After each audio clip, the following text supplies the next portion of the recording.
Ce n'est pas n'importe qui qu'on demande de l'aide. Je pense que c'est important que je répète cette histoire. J'en ai parlé dans le passé, mais il faut le répéter. Ce n'est pas n'importe qui qu'on demande de l'aide. Tu peux être dans des conditions les plus difficiles de la vie. Tu as besoin d'argent. Tu es vraiment coincé. Mais tu ne vas pas aller chez le voisin. Parce que c'est comme ça. Ce n'est pas de l'orgueil, ce n'est pas de la prétention. Ce n'est pas auprès de tout le monde qu'on demande de l'aide. Vous avez des gens avec lesquels vous sortez. Vous allez manger quelque part. Vous mangez un plat, vous finissez de manger. Il dit je veux payer. Vous le laissez payer. Après avoir payé, qu'est-ce qu'il fait? Quelques temps plus tard, il va dire ah lui d'ailleurs, comment il peut dire ça? Moi je l'ai nourri dans la vie. Je l'ai aidé dans la vie. Regardez comment il est devenu, c'est comme ça. Moi j'ai été victime de ça il y a longtemps. Sortir avec quelqu'un, manger, pas seulement lui, il y avait beaucoup de gens. C'est lui qui a sollicité. Je veux payer pour tout le monde. Est-ce que je peux payer pour toi? Après c'est je l'ai aidé dans la vie. Faut jamais accepter un free lunch, un lunch gratuit. Ce n'est pas à tout le monde qu'on demande. Il y a des gens avec lesquels vous pouvez être dans les conditions les plus difficiles, mais vous restez dans votre coin à broyer vos dents. Manger du pain avec de l'eau sucrée, mais ne pas demander à cette personne. Au fait, les humains ne respectent que le mystère. Surtout en Afrique, on ne respecte que ceux qu'on ne comprend pas. Quelquefois, en demandant, vous pensez être honnête, être juste. Vous le faites que vous diminuez. Parce que les gens dans le coin disent ah, lui aussi, il prend du perniche comme ça. Ah, lui aussi, vraiment, on pensait que c'est comme ça, malheureusement. Moi, j'ai déjà dit dans le passé. Vous savez, chez les autres personnes, vous pouvez faire comment on appelle ça, collecte de fonds, n'est-ce pas? Collecte de fonds, on va aider un frère, tout ça. Chez les Africains francophones, il ne faut jamais faire ça. Ça ne réussit pas. Parce que la finalité, c'est l'argent va où? Pourquoi on donne cet argent? L'argent là, il va faire quoi? Est-ce qu'il va vraiment? C'est comme ça chez les autres. Chez les anglophones, c'est différent. Ah, collecte de fonds, on donne. Il ne faut jamais faire ces bêtises dans le monde. Pour aider quelqu'un à l'hôpital, ou pour aider quelqu'un à évoluer. Jamais faire ces histoires. Parce que ça ne va que briser votre honneur. Ce n'est pas à tout le monde qu'on demande. Vous demandez à quelqu'un qui est proche de vous. Et quand je parle de proche, ce n'est pas un ami, tout ça. Proche, c'est votre frère. Parce que votre secret, il va garder avec soi. Vous pouvez avoir peut-être un ami ou deux comme ça. Mais ce n'est pas, oh non, tu vois, vraiment, est-ce que tu peux m'aider dans cette histoire? On a besoin d'argent, on veut voyager, mais l'argent n'est pas tout ça. On a besoin de... Non, il faut avoir un niveau de dignité. Vous savez, la main qui donne est toujours au-dessus de celle qui reçoit. Vous voyez une personne, même quand vous sortez avec les gens, vous allez manger. Sortez votre argent de votre poche, payez. On va vous respecter. Beaucoup de gens ne comprennent pas l'influence de l'argent. Vous allez dans un milieu à l'hôtel, par exemple. Vous voyez les gardes, les portes, comment vous appelez ça, les huissiers, les stewards et tout ça. Il faut donner de l'argent. Donnez-leur de l'argent. Hey, merci, merci. Croyez-moi, la prochaine occasion, vous serez là. Le traitement qu'on va vous accorder, ça sera un traitement super, hyper. Pourquoi? Parce que chacun sait. Tout le monde est aux aguets. Mais beaucoup de gens vont dans les hôtels. Tu vois, le monsieur te porte tes histoires, ton sac. Il arrive à la chambre, il dépose, tu le laisses comme ça. Ah bon, je te verrai plus tard, c'est pour fouiller. Vous dites toujours, je te verrai plus tard, c'est toujours pour fouiller. En réalité, la prochaine occasion, tu viens là, ne sois pas étonné qu'on te regarde même pas. Il faut savoir établir son pouvoir et sa force. Les gens peuvent te manquer de respect. Une personne qui n'aurait jamais pu te manquer de respect dans la vie pourrait te manquer de respect seulement parce que tu as demandé. Il faut garder la dignité. Il n'y a rien de plus important que la dignité d'une personne, l'honneur, que beaucoup d'Africains ont perdu malheureusement. Il ne faut pas les demander. Ça ne fonctionne pas. Des fois, il faut faire semblant. Tu n'as rien, tu te bats seul. Tu trouves tes propres solutions. Et les gens te respectent par rapport à ça. Au fait, moi je me souviens très longtemps, je dois vous dire, je travaillais comme vigile. Et à l'époque, il y avait des patrons qui venaient, des gens vraiment argentés qui venaient dans notre boîte de nuit. Et je travaillais avec d'autres Africains qui étaient beaucoup plus grands que moi, en tout cas de taille. Et la plupart de ces personnes, à chaque fois qu'il y avait un patron, un vrai patron, un parc BM, comment vous appelez, Ferrari, là-bas dehors qu'on vient entrer, il dit, hey, boss, how are you, boss? Tout ça. Hey, boss, jolie voiture, boss. Mais moi, j'étais toujours là, bonsoir, soyez les bienvenus. Bonsoir, soyez les bienvenus. Leur traitement à mon égard était complètement différent du traitement qu'on donnait à ce jour. Ils ont appris mon nom eux-mêmes. Ils ont appris mon nom d'eux-mêmes. Ok? Pour eux, ils partaient dire, oh, moi je m'appelle Patrick, oh, moi je m'appelle... Moi, je n'ai jamais fait ça. Mais à chaque fois qu'ils sortaient, parce qu'évidemment, à leur sortie, ils donnaient de l'argent, un petit $20 ici, il va donner $20 aux gens. Mais un mot m'appelle au coin, viens, $100. Pourquoi? Parce que j'étais le plus petit, mais dans mon coin. Savoir comment se faire respecter. Tu peux rencontrer une personne qui a beaucoup d'argent, tu ne lui demandes rien. Il va te respecter. Tu peux rencontrer un membre de gouvernement, tu ne lui demandes absolument rien du tout. Il est choqué. Moi, je suis une fois allé dans un pays là africain. J'ai rencontré un ministre, un grand ministre. On a discuté tout ça. À la fin, je lui ai dit, bon, merci. S'il y a du business, faites-moi savoir. Écoutez, en tout cas, bonne journée. J'ai une bouteille de champagne pour vous. Ça l'a étonné. Je n'ai jamais vu de toute ma vie quelqu'un me rencontrer, m'offrir.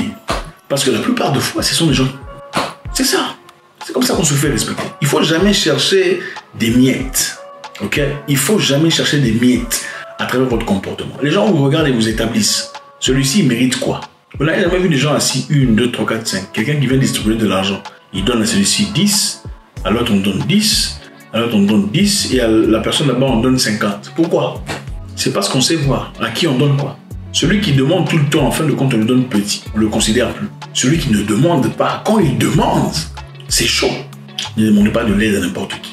Valorisez vos épouses. Okay? Quand vous allez demander à quelqu'un, il dit à son épouse, ah, le gars là, il vient me demander de l'argent. Toi, tu penses que ton épouse dira quoi devant l'épouse de l'autre? Elle ouvrira sa bouche. D'ailleurs, ton mari est venu demander chez mon mari. C'est honteux. Il faut avoir de la détermination. Travaillez pour vous-même. Bossez pour vous-même. Allez crapahuter dans un coin là-bas, faites-vous de l'argent. Gardez l'honneur de votre famille. N'allez pas demander, oh non, moi aussi, oh chef, patron. La raison pour laquelle beaucoup de pays africains sont par terre, c'est des mendiants. Les gens sont des mendiants. Vous voyez des gens en chemise, cravate, beaucoup de foncés dans la bouche, mais mendiants. Oh, le chef a dit. Le chef a dit. Le chef, c'est devenu Dieu. Vous ne savez pas comment remettre le chef en question. Parce que pourquoi? Parce qu'on vous donne. Tu ne peux pas remettre en question une personne qui te donne. Oh, le bourgmestre ne fait pas son travail correctement. Mais tu vas mendier chez le bourgmestre. Donc, tu n'as aucune autorité pour dire, monsieur le bourgmestre, en tout cas, démissionnez. Vous ne pouvez pas le faire. Quand tu es mendiant, qui vous a dit que les politiciens sont là pour vous donner de l'argent? Non. Qui vous a dit que les politiciens, leur travail, c'est vous distribuer de l'argent pour aller soigner vos malades, distribuer de l'argent pour aller acheter des histoires de courant? Ce n'est pas leur travail. Leur travail à eux, c'est de faire leur tâche, comme assigné dans le document officiel. Votre travail à vous, c'est de leur poser des questions, fermement, sur quand ils sont en train de déraper, de dérouter, et de ne pas faire leur travail. Mais comment serez-vous à mesure de leur demander de faire du travail correctement, si vous êtes les mêmes mendiants qui viennent frapper? Hey, chef, tu me laisses comme ça, chef. Il faut avoir un niveau d'honneur. L'honneur, c'est de refuser qu'un homme entre dans votre maison chercher votre petite fille, seulement parce qu'il a de l'argent. L'honneur, c'est de refuser l'entrée d'une personne illégale dans votre maison seulement parce qu'il a de l'argent, en tant que père. C'est ça l'honneur, la dignité. Beaucoup de gens n'ont pas ça. Si c'est un pauvre, bon, lui, il voulait chasser. Mais si c'est quelqu'un qui a de l'argent, il prend votre fille, il la ramène le lendemain matin. On prend votre fille, on la ramène le lendemain matin. Pourquoi? Parce que monsieur est venu dans une Porsche. C'est manque de dignité, manque d'honneur. Rejeter cela, regardez comment il va réagir. Évidemment, ce genre de personnes, quand ils font ça une fois, avec vous, il voit que je peux ramener la fille le lendemain matin. Il ne va pas épouser cette fille ou faire quoi que ce soit de tangible. Parce qu'il a compris que, bon, voilà, ils se sont intimidés par moi. Mais quand ces genres de personnes vont devant des familles où la fille ne peut pas sortir parce qu'elle est encore chez les parents, peu importe ton niveau social, que tu sois ministre, vice-président, c'est là-bas que les gens vont vraiment se sacrifier pour de vrai. Parce qu'ils découvrent qu'il y a une résistance. On se fout de sa situation sociale. Votre devoir, ce n'est pas de glorifier, de sanctifier, d'applaudir, d'acclamer les gens du gouvernement parce qu'ils ont de l'argent.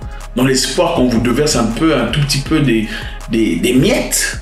C'est inacceptable. Votre devoir, c'est de dire à monsieur, je n'ai pas besoin de votre argent, on a besoin de voir votre travail, on n'en voit pas. Vous n'avez pas besoin qu'ils viennent vous faire des petites services. Oh chef, c'est honteux. Votre devoir, ce n'est pas d'acclamer un étranger qui vient vivre dans votre pays pour qu'il vienne faire des œuvres ici à l'hôpital. Ce n'est pas ça votre travail. Oh, l'étranger, quelqu'un de bien. Ce n'est pas ça votre travail. Votre travail, c'est de remettre en cause le gouvernement. C'est le gouvernement qui doit aller à l'hôpital soigner les gens, sortir les gens de l'hôpital. Ce n'est pas un étranger de venir dans votre pays faire des œuvres. Vous en faites une superstar. Ça, c'est le travail du gouvernement. Il faut remettre le gouvernement en question. Ce n'est pas, oh, il a un bon cœur. Non. Vous soyez des hommes, levez-vous, allez poser la question au gouvernement. Où est-ce qu'ils sont en train de mettre de l'argent qui était censé libérer ou voilà, accorder la liberté à ces personnes qui sont coincées dans les hôpitaux? Il ne faut pas transformer les choses. Vous devenez des mendiants. C'est ça la mendicité. Ah, chef, vous commencez à chanter les gens. Pourquoi? Il y a un pays ici en Afrique de l'Est. Oui, c'est un petit pays. Là-bas, tu peux garder ton argent, mais tu ne marcheras pas sur la tête des gens parce que tu as l'argent. Absolument pas. Tu peux mettre ton argent dans ta poche. Les gens peuvent mourir de faim au nom de l'honneur et la dignité. Au nom de l'honneur et de la dignité, je mourrai de faim. Beaucoup de pays ici sont incapables de le faire. Viens dominer sur nous, viens prendre tout ce qu'il faut, mais donne-nous ce main un peu. Quel genre d'humain? L'humain, c'est vous parlez à votre patron avec respect et considération, pas nécessairement s'accroupir au point de non-zéro. L'humain parle debout. peu importe à qui vous parlez, ministre, chef de l'État, vous parlez de vous, c'est un humain, ce n'est pas Dieu. C'est seulement devant Dieu qu'on peut s'accroupir, ce n'est pas devant un humain. L'humain, vous vous adressez à lui comme ça, c'est comme ça qu'on vous fait votre part de considération, de respect. Vous pouvez rencontrer un ministre, vous pouvez rencontrer le chef d'État lui-même sans demander quoi que ce soit. Vous lui demandez de faire son travail. Vous pensez qu'il va vous oublier? Le monsieur que j'ai rencontré là, il m'a demandé rien, il m'a demandé de faire mon travail. Mais bon, évidemment, vous voulez manger directement. Il donne le sac des riz. C'est triste. Encore une fois, ce n'est pas auprès de n'importe qui qu'on demande. Et 2, 3, 4 personnes auprès desquelles vous pouvez aller en cas de difficulté. Ce n'est pas, oh, un ami, on a étudié à l'école ensemble. Vous ne savez pas ce qu'il va dire. Votre réputation va partir. Et vous savez, gagner une réputation, c'est très difficile. Mais perdre la splendeur de sa réputation est très facile. Ne soyez pas cette personne-là. God bless.